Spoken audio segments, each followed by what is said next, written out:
अंबाजी भगवान शिव से विलग होकर अपने शरीर को भस्म किया, हिमालय के यहां जाकर के पार्वती जी के रूप में प्रकट हुए।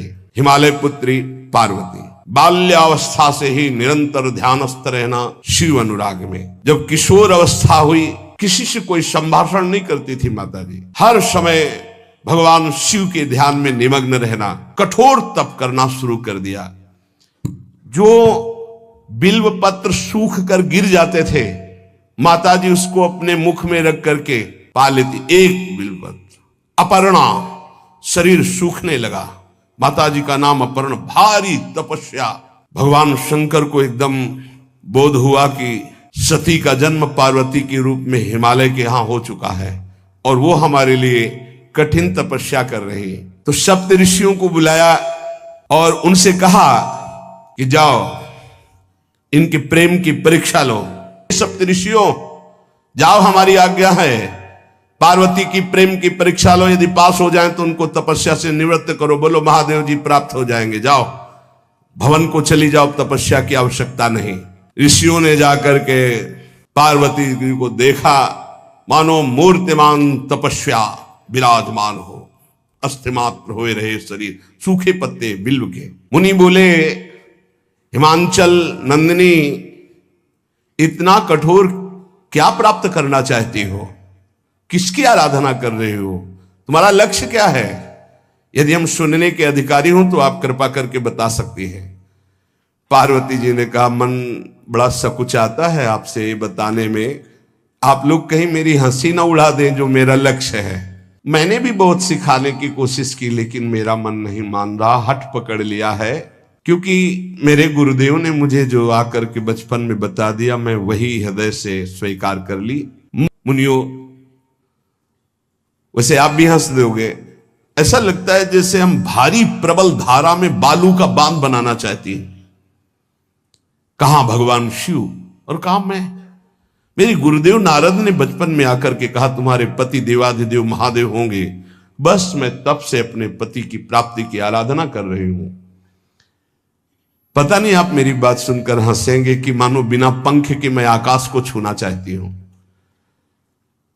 ऋषि हंस पड़े और कहा, बात तो सही है, पर्वत से उत्पन्न हुई हो तो इसलिए तुम्हारी बुद्धि भी हमें लगता है जड़ ही है।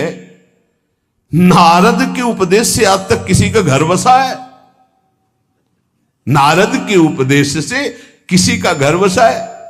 अरे जिस जिसका उपदेश किया उसको बैरागी बना दिया, गृहस्थी तो बनाया नहीं। नारद उपदेश सुनकर किसी का घर बसा हो ऐसा तक प्रमाण नहीं है। देखो,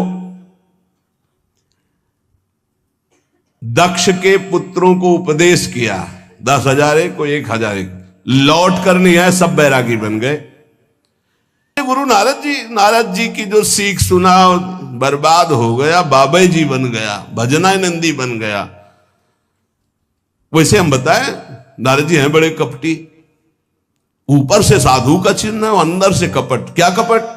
उसके संसार का नाश कर देते हैं, भगवान से जोड़ देते हैं। मुझे नारद जी की बात कम समझ में आती है। ये उल्टा बोल रहे ऋषि परीक्षा के लिए, गुरु निष्ठा हटाने के लिए, समझ रहे हो? पार्वती जी ने कहा, बचपन में मेरे गुरुदेव ने बता दिया, वही मैं। नारद जी की बात आज तक घर किसका? जो नर नारी नारद की बात सुने भवन त्याग करके भिखारी बन गया, प्रमाण है। उनके वचनों पर तुम विश्वास मान रही हो? महादेव जी को पति, निर्गुण नीलाज कुबेश कपाली, अकुल अगेह दिगंबर ब्याली। नारद जी ने तुम्हें भगवान शिव को पति, बिल्कुल निर्गुण समझो। निर्गुण को बताओ, दूसरा भी अर्थ होता है और एक अर्थ होता है कि कोई गुण नहीं। नीलाज, नंगे धड़ंगे घूमते कभी कभी। दिगंबर, कोई लज्जा नहीं। कुबेश, भाई सुंदर मुकुट लगाए हो, पोशाक पहने हो, नहीं, चिता की भस्म लगाए, मुंडों की माला पहने, बहुत बाघंबर डाल लिया, ये कुबेश है। कपाली, मनुष्य के मुंडों की माला।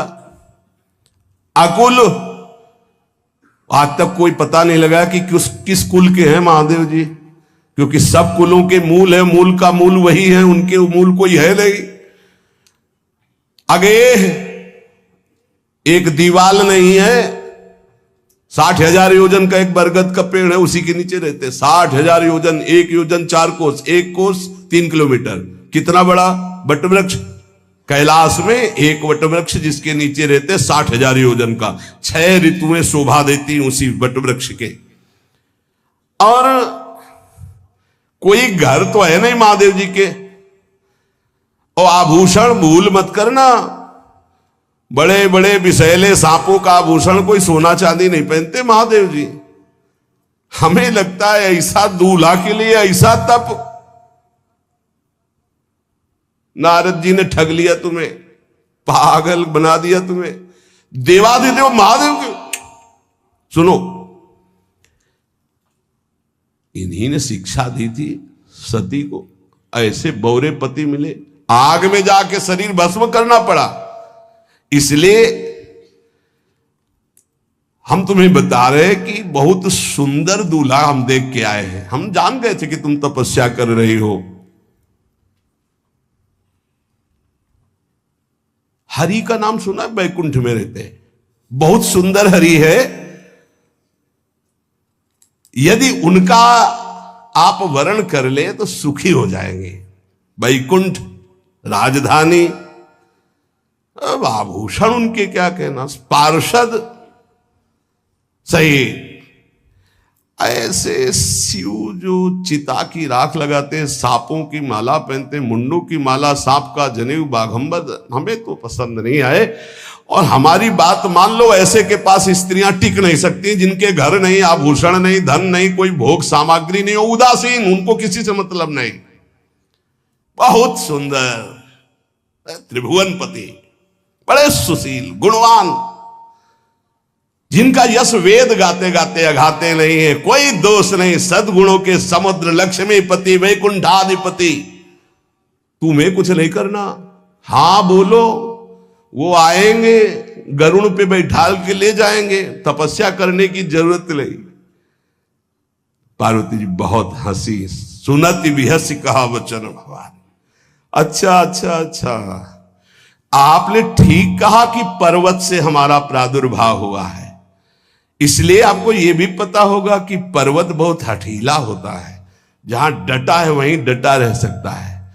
सुनो, पर्वत से सोना भी उत्पन्न होता है, जो आग में जलाने पर भी अपना तेज बढ़ाता है, घटाता नहीं।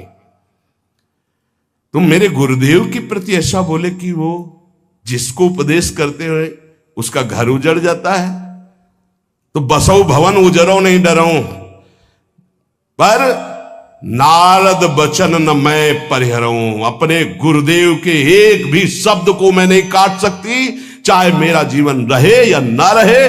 बसन हमारा और हमारा भवन, हमारा श्रृंगार, हमारा सर्वस्व, ये मिले या ना मिले, पर हमारे महादेव जी मुझे मिले। तुम आभूषणों की, वसन भूषण की बात कर रहे हो, ग्रह की बात कर रहे हो, पद की बात कर रहे हो। गुरु के वचन प्रतीति न जेहि, सपने हूं सुगम ना सुख सिद्धि तेहि। एक बात तुम्हें बता दूं सप्तऋषियों, जिसे अपने गुरुदेव के वचनों पर विश्वास नहीं, गुरुदेव का भरोसा नहीं, उसे कभी कोई सुख और सिद्धि कदा प्राप्त ही नहीं हो सकती।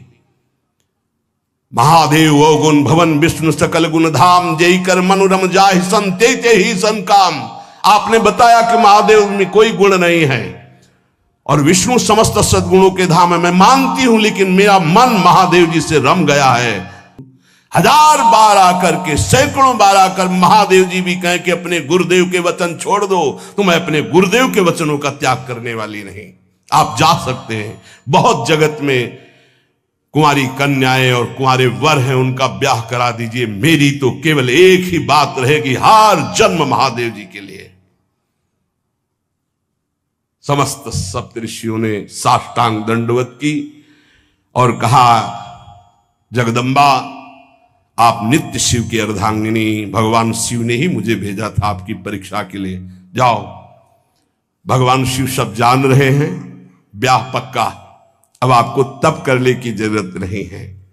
करके सप्तऋषि गए हिमांचल से, कहा सादर अपनी कन्या को लिवा लाओ और ब्याह की तैयारियां शुरू करो। महादेव जी ब्याह के लिए पहले से ही राजी हैं और समस्त देवता ब्रह्मा जी आदि उनके पास जा रहे हैं प्रार्थना करने के लिए। इधर जब पार्वती जी को लेकर हिमालय अपने घर पे आते हैं, तब भगवान विष्णु, समस्त देवता, ब्रह्मा जी कैलाश पहुंचे, जहां भगवान शिव विराजमान थे। सबने स्तवन किया और कहा प्रभु बहुत दिन से एक लालसा है। भगवान विष्णु, ब्रह्मा जी, समस्त देवताओं ने कहा प्रभु हम सबके मन में एक उत्साह है, आप दूल्हा हो, हम सब बराती हो, आपका विवाह देखना चाहते हैं।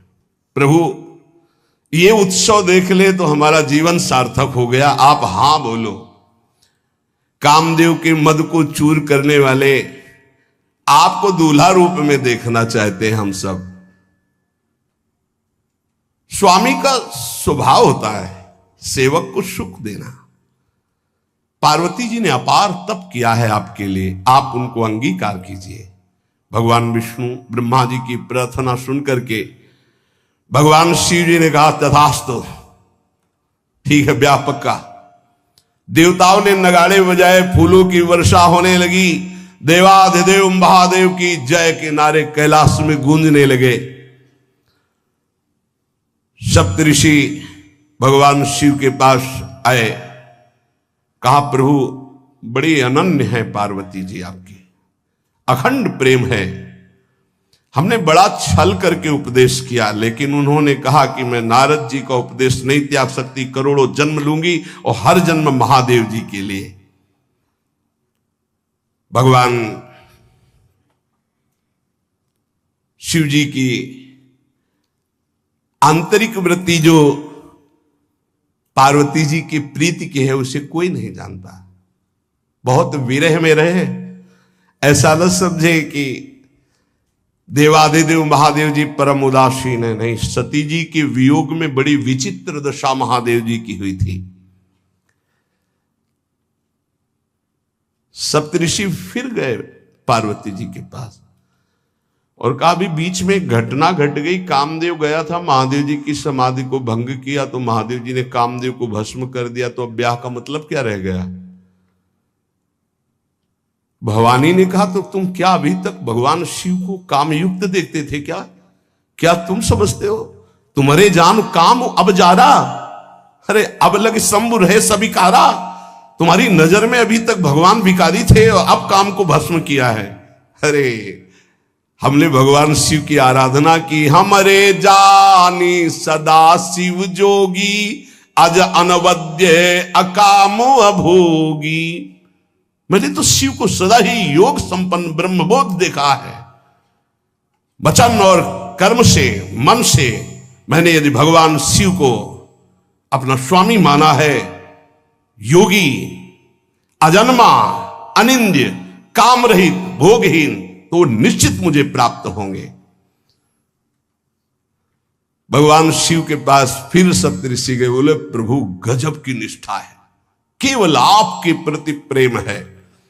ब्रह्मा जी ने लगन रची, सप्तऋषियों को बुलाया और कहा ब्याह दोनों तरफ, ये लड़की पक्ष की लगन, ये वर पक्ष की लगन।